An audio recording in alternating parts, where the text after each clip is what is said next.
Növbəti maç da var. Sözsüz ki, Qarabağ məsələn Ayntraxtla qarşılaşmada istədiyi nəticəni qazana bilməsə, istər-istəməz biz Liverpulla maçdan nəsə gözləməli olacağıq. Nə qədər çətin görünsə də, səslənsə də, çünki Afrika Millətlər Kuboku da bitib, Salahın artıq Liverpula qayıdacağını biz bilirik və ümumiyyətlə komandalarda vəziyyət bu mənada düzəlir. Söhbət Avropa klublarından gedir.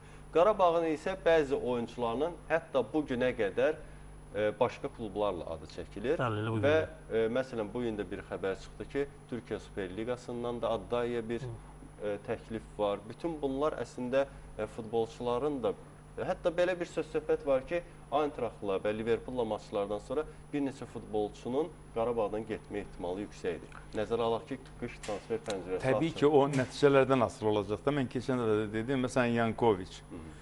Əgər Ayntraxt səddi keçilməsə, indi elə ölkələr var ki, onlarda o pəncərə bir qədər gec bağlanır. Ona görə də əgər şansı qalmayacaq təqdirdə Qarabağın, çox güman ki, gedə də bilər və yaxud da ki, Addayı, düzdür, qeyd olundu ki, Addayı qalacaq mövsümün sonunacan. Baxmayaraq ki, Türkiyədən təkliflər var.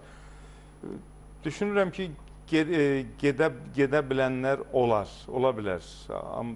Məsələn, elə Leandro Andrade'nin də adı çəkilir, onun da özünün də getmək istəyi də var. Ona görə də bu Ayntraxtdan oyun çox şey həll eləyəcək.